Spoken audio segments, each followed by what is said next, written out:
Pemirsa kawentenan pegawai ring Pemkab Buleleng sekadi tenaga kontrak wiaden tenaga magang sampun ngawit ke andegang. Pemargi puniki mete tujuan nambakin virus corona sayan ngelalah ring wewidangan pemerintahan.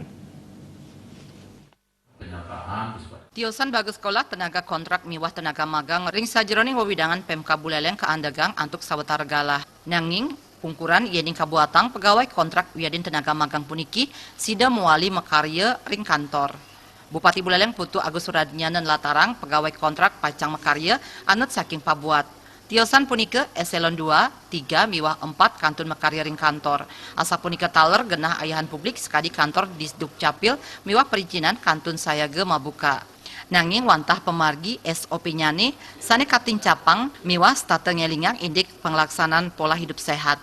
Libur ASN itu yang libur, eselon 2 3 4 masuk, yang di bawahnya staf, yang pelaksanaan Denis di lapangan, pekerja di lapangan Denis dilaporkan, sudah dilaporkan. Yang siswa magang dikembalikan ke sekolah, yang kontrak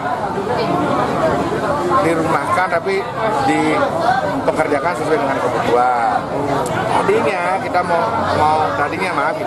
mau tutup pelayanan di Sucapil sama KPT, tapi Pak Presiden nggak mengizinkan, harus dibuka terus. Sekarang bagaimana SOP berhati-hati aja. Pemargi sekadi inucap taler kelaksanayang ring pakeling hari ulang tahun Kaping Samas 16 Kota Singaraja. Ring sajeroning pemargi acara sane nyarengang akeh krame kepatutang ke andegang. Samian parikrama sane sampun kerab dabin ke andegang antuk nes panglimbakan COVID-19. Komang Yuda, Bali TV.